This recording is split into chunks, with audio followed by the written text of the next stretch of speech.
What's going on, everybody? It is Chris Aiken from the Classic Metal Show, as well as Aftershocks TV, and just wanted to remind you before we get to this next episode that my first ever book, Little Victories, A Tale of Divorce, Debauchery, and Finding Happiness, is still available on Amazon.com and at my website, Chris Aiken Books.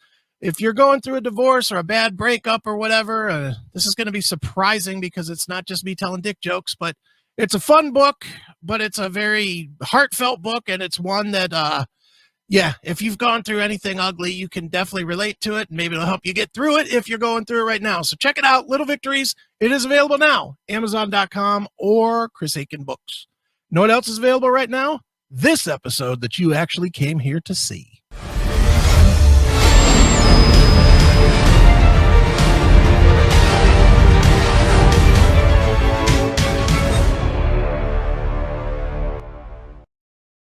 It is Aftershocks right here on Aftershocks TV, and joining us today to talk about his band's brand new release, which is quite awesome, I must say, The Curse of Autumn. It's out on March 5th. It is the band is Witherfall, and the vocalist of that band, as well as some of you might have seen him tooling around with Sanctuary before the pandemic hit, but he's an awesome singer, and he's back with an awesome release. It is Joseph Michael. Joseph, how are you? I'm great, man. How you doing? Good, man. It's good to talk to you, man, and it's really great to have this new Witherfall record, to hear. It's anybody that's followed along with you guys for the past, almost 10 years now, I guess it's been, will definitely recognize that there's been a lot of growth since the beginning, but there's certainly a lot of growth, at least to me, between this album and the previous, the Prelude to Sorrow. So talk a little bit about this one, man. It just seems like you guys grew in a lot of different directions. Yeah, I mean, the way that Jake and I write is really organic, so we don't really pre-plan or have any idea at all really what we're going to do once we sit down together and start working on compositions.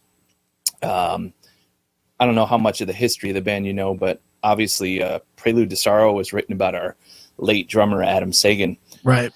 So, I mean, obviously that was going to make that record, being a concept album, pretty dark. Right. Not that this new record isn't dark, but this new record has quite a variety of different types of songs because we were allowed to explore a more broad concept. This one's more about anger and revenge and regret than just being sad and all that stuff. Sure. Now, when did you actually pen this record? Is this a pandemic release, or was a lot of this done pre-pandemic, or when exactly did it all come together? That's the funny part. Like, we get asked this a lot, and no, we never stopped writing. So, during the Prelude to Sorrow and Vintage, tours and shows and all the tours Jake had with Iced Earth and me with Sanctuary, we were writing the whole time. Like, we never stopped. So there's no real delineation. We only start calling it a new record once like a basic theme starts to develop.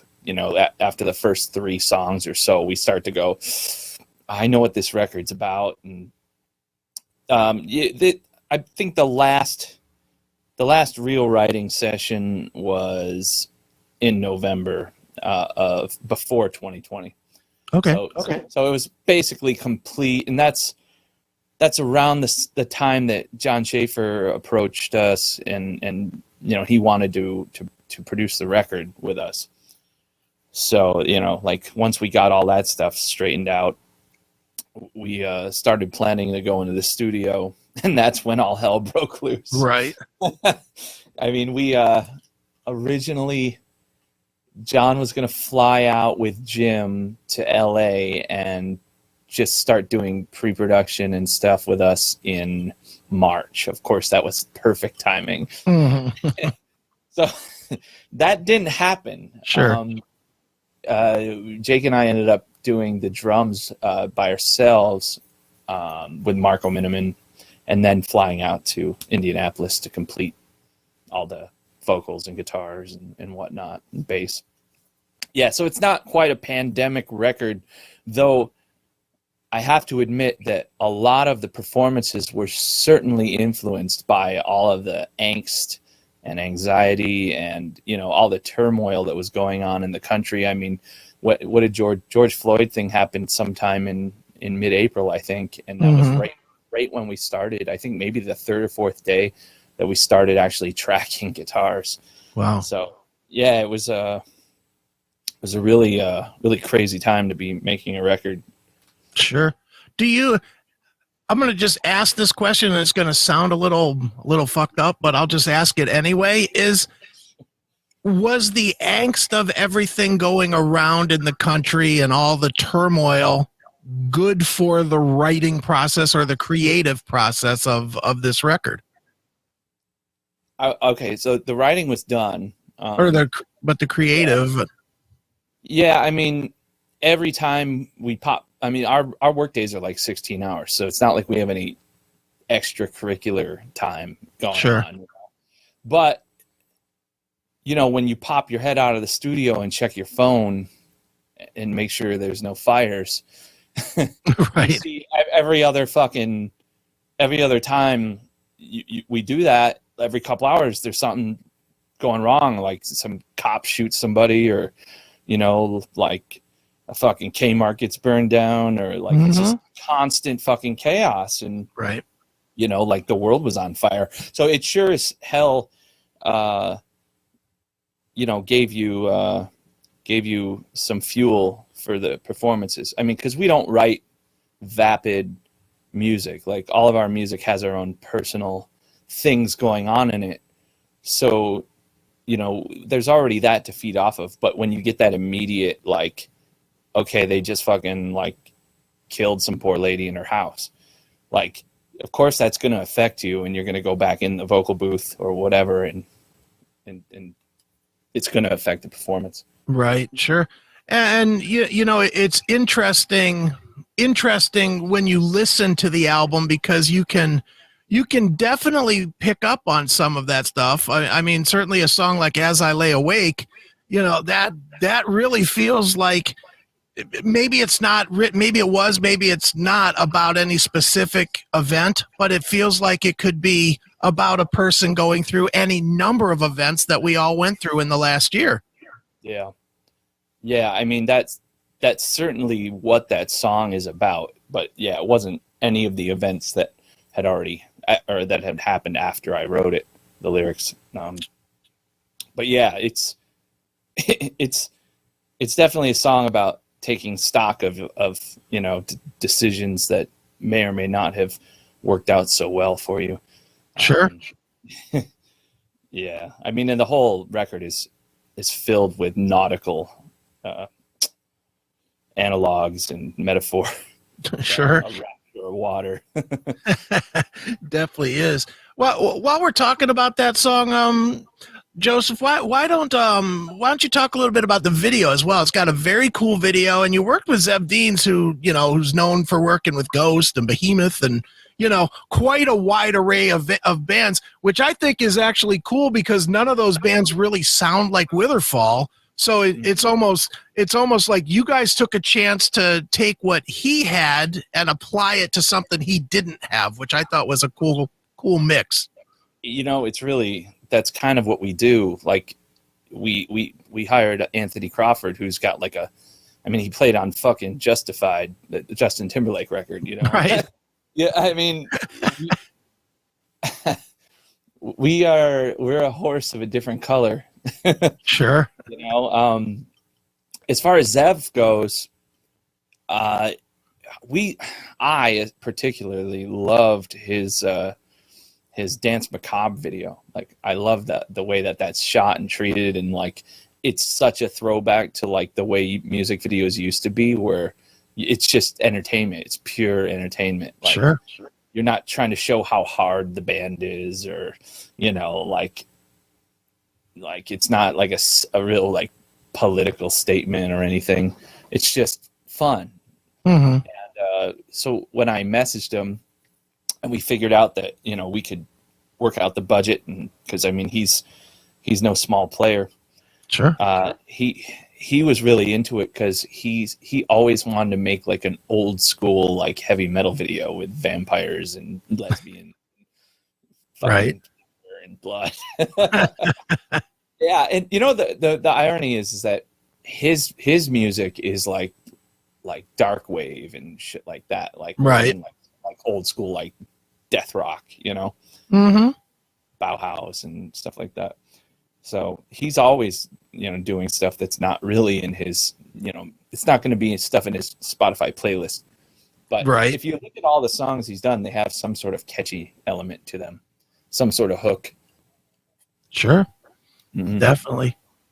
Now, Joseph, you know, probably the most difficult song, I'm guessing here, and tell me I'm wrong if I'm wrong, but the most difficult song has to be the current single, The River, for you personally, because it's obviously about something very, you know, it's about the loss of your father, which that's never easy, no matter who you are, no matter what you do.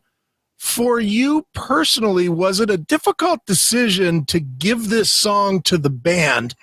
Because it, you know, even from the press, it's a very, very personal song to you. Yeah, no, like that, like every other song, it's a complete collaboration between Jake and I. Okay. So how that, it's funny, we were talking about this. So the title of that song had nothing to do with my father. Originally, I came up with that title and like a theme while we were in Germany, and there was something about taking someone to the river and drowning them originally.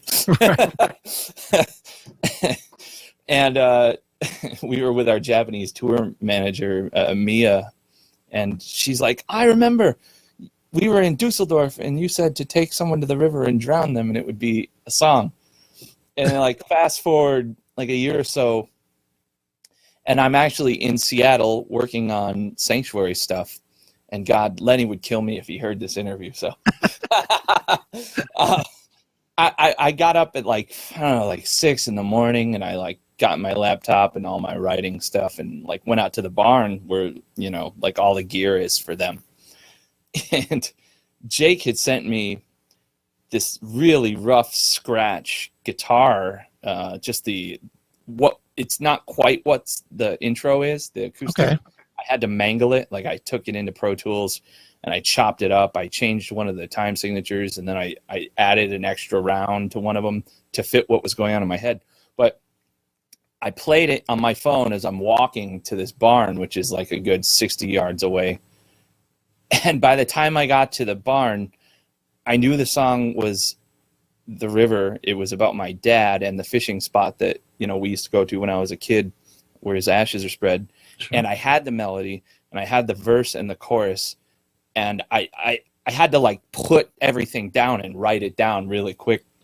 And then I went into the barn and I did all the editing, like I said, and chopped it up and sent it to Jake, and then it became a song. And then once we got back together a few months later, we both knew it had to have that big rock ending and Sure. big chorus.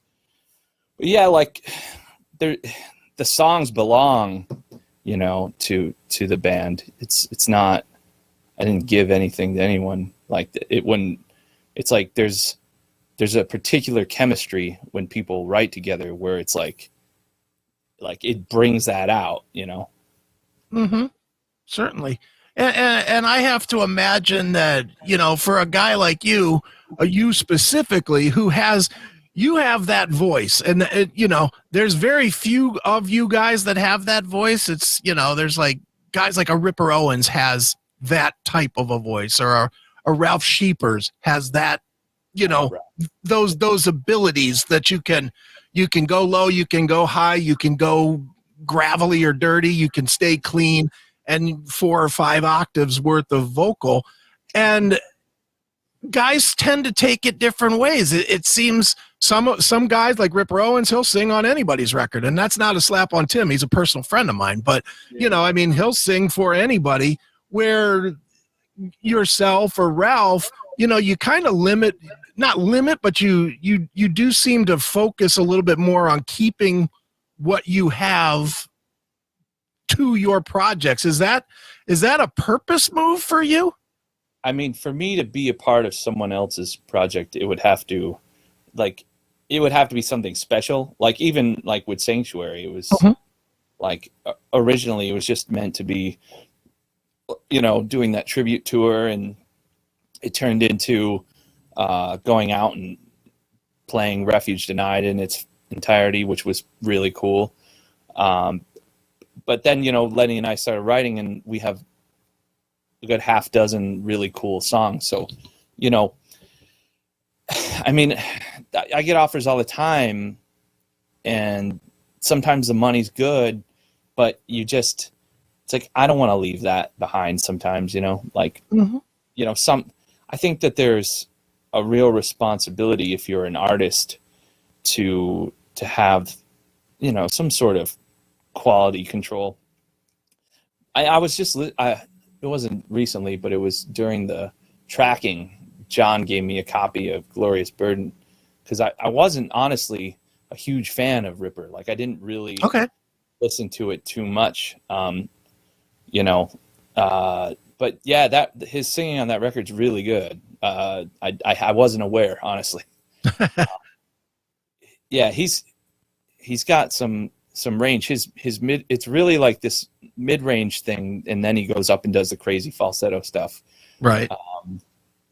Some cool stuff on that record for sure. But back to the point. Yeah, I mean, I write so much for my own stuff, like even stuff that I haven't even released yet, that I don't have time. Right. I mean, there's only so much time that we get. Sure. And the other part of it, which maybe you haven't even considered, but is a truth of it, is if you do start doing that stuff while you have a quote unquote main project, well, then it decreases the value of the main project, to fans, maybe not even to yourself, but to fans, because fans start not seeing Witherfall as the band anymore. They start seeing you, and they start not giving Witherfall its chance to grow in their own collection or in their own mind. Well, that's like the Clooney effect, like like if your own thing starts becoming bigger than the band, then you have a problem. And right, like what happened with or what Steven Tyler tried to make happen. I think that Aerosmith is just too big a monster to like overshadow. As much as I love Steven Tyler, sure. Very few guys pull that off. I mean, even like someone like Rob Thomas, like who's a great songwriter, like his solo records are okay, but the Matchbox 20 stuff is like, it's like an old school rock band, Right. No, you're absolutely right. It's just, there's this thing that you get by working with other people that it enhances your identity if it's right, like Power Plant with Led Zeppelin. And it's just, it's like even like Dio, like those first couple of records were classics. Sure. And then the people changed, and the writing partners changed, and then it's like, what happened? Not to right. disparage Dio, or like you might be fans of those later records, but there's something to be said for like the chemistry, even if you're the main songwriter, like the right. chemistry you get from the certain, like like look at Skid Row. I mean, yeah, like, those guys, the other guys wrote a lot of that music and even lyrics and some of the melodies, but you get that chemistry leaves, and yeah. No, they all say it. It's the magic of the collective. Yeah. Yeah. For sure. But before I do have one or two Sanctuary questions, but before I get there, I want to ask one more question about Curse of Autumn, and it is the one song that you guys didn't write that obviously was written by Boston, but I could not love the version you do of Long Time more than I do. That is one of the best. I hate covers, and I think a lot of people hate covers. But the way you took this thing and made it completely your own and not completely different, it's recognizable, but it's with the whole new tempo and the whole new framing of it. That is as brilliant as any cover I think I've ever heard, man. So talk a little bit about that decision to do that song. That's a funny one. Okay, so a little backstory. I grew up in upstate New York. Okay. And Tom Schultz actually used to be a customer of my grandfather's. My grandfather owned a lawnmower, snowplow, whatever the hell those things are. Right. You know, the ones that you get the snow out of your driveway. Right. I don't have to deal with that anymore. Lucky you. So he would come in all the time, and, you know, my aunt knew who they were, and my uncle was a huge Boston fan. So, like, when I finally came of age and started playing guitar and buying guitars, like, I used to go to Tom Schultz's guitar shop. He co-owned a shop with Joe Bonamassa's father. Okay. In Utica. So anyway, I kind of grew up with Boston, and, like, you know, I got to see Tom's little lab where he was, like, making pedals and crazy shit down there.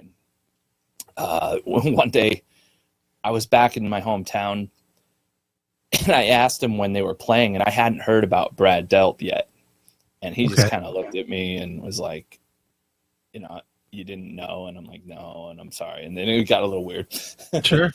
So one night Jake and I are working, and like I said, we're like 16-hour days. So this is like 4 a.m. We're taking a break from doing All Blew Away. So it's like a 15-minute song. So, you know, we needed a lot of breaks. Right. And we always do a cover. And we'd originally thought we were going to do like the regular version of the song, like a metal version, right? Okay. Like, but it's so happy, right? It's so pop, pop, pop, you know? And I'm like, that's not really working. And so I just started kind of humming the melody, but like really soft, you know? Right. And then Jake's like, picks up the acoustic guitar, right? So like our breaks for writing include more writing, lots of drinking, but more writing. So he picks it up, and he's like, we're like, what key is this in? Like, let's go to the relative minor.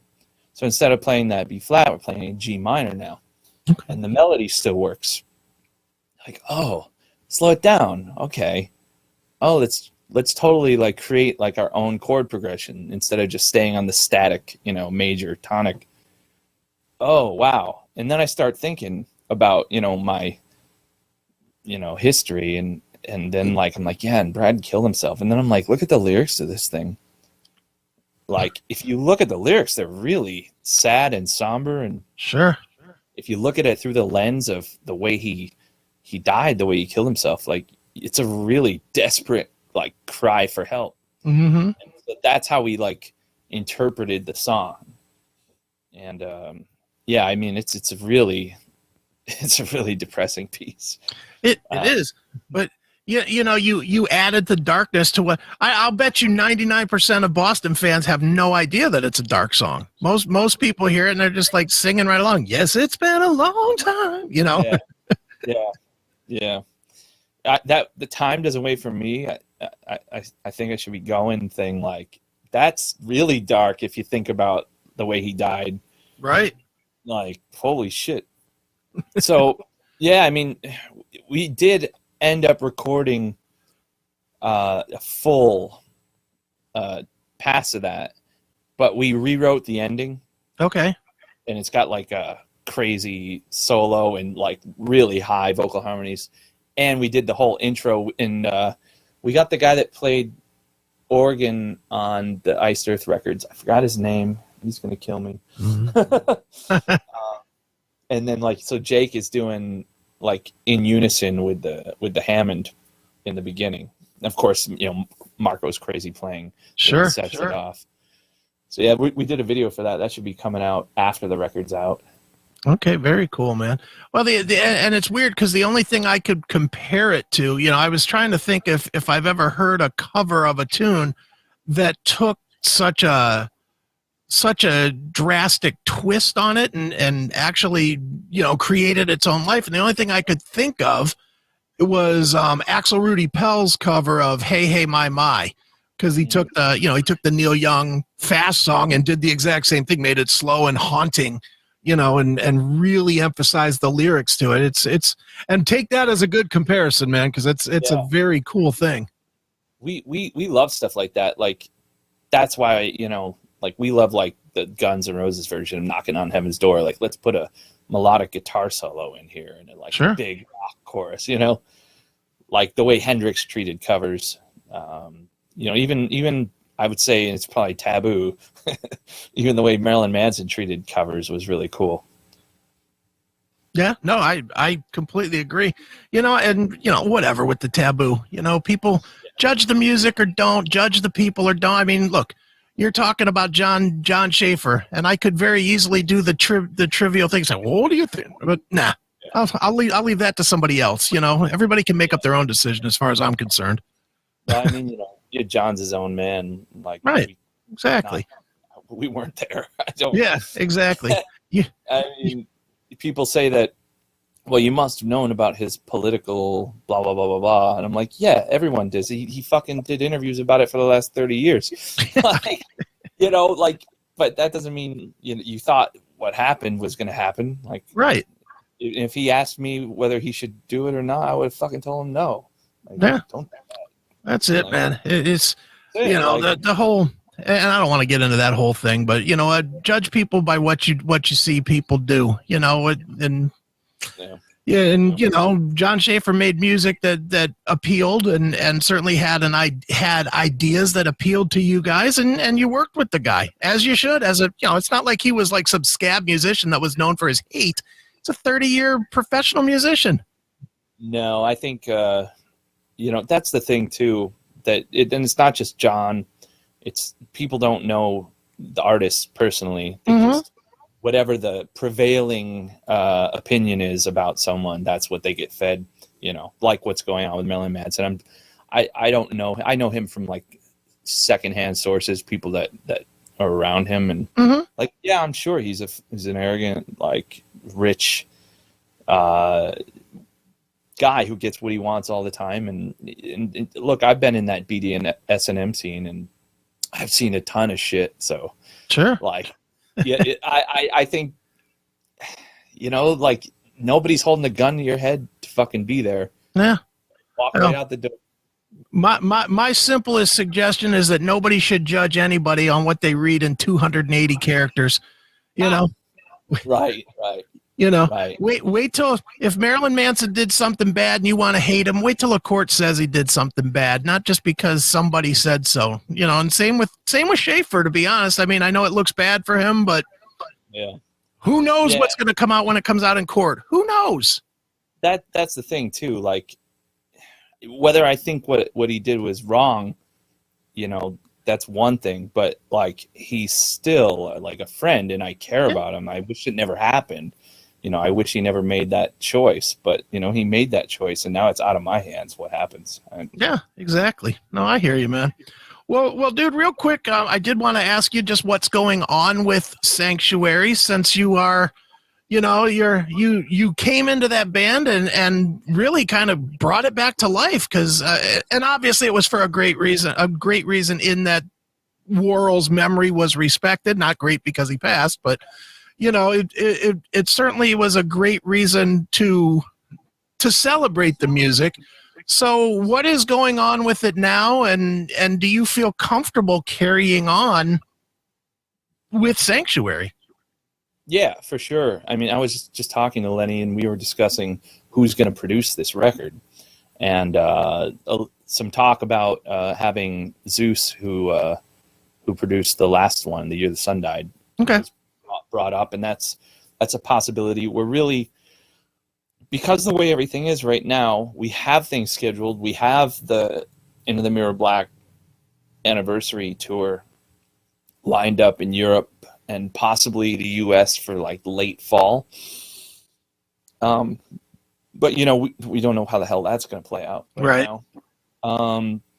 So we're trying to figure out, okay, like how many songs do we need now?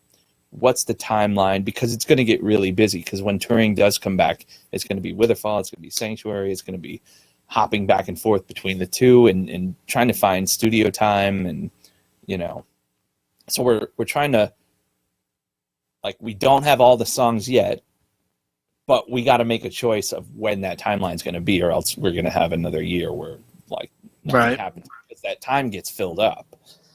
You know, like next year there will be another Witherfall record, so we got to get moving. But yeah, I mean, I have a whiteboard over there with a bunch of songs, and there's some really amazing choruses and riffs on there.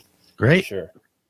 Can't wait to hear it, man. But at least for the short term, I don't have to wait. The new album from Witherfall is Curse of Autumn. It is.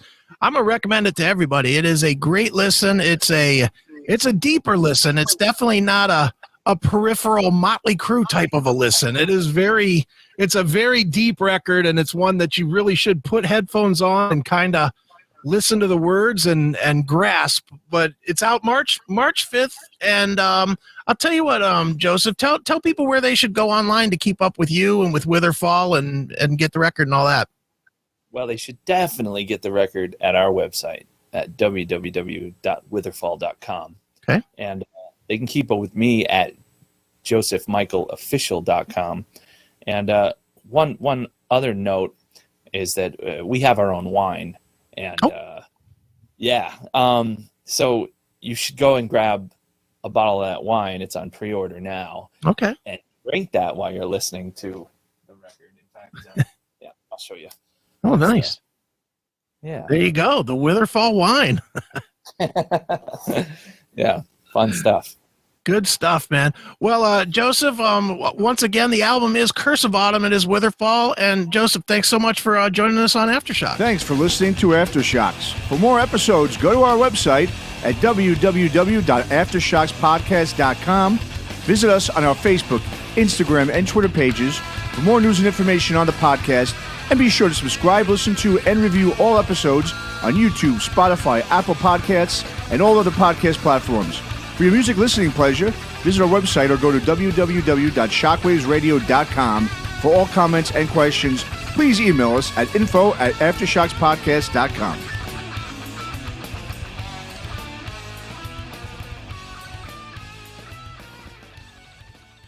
All right, everybody, another great interview right here on Aftershocks TV.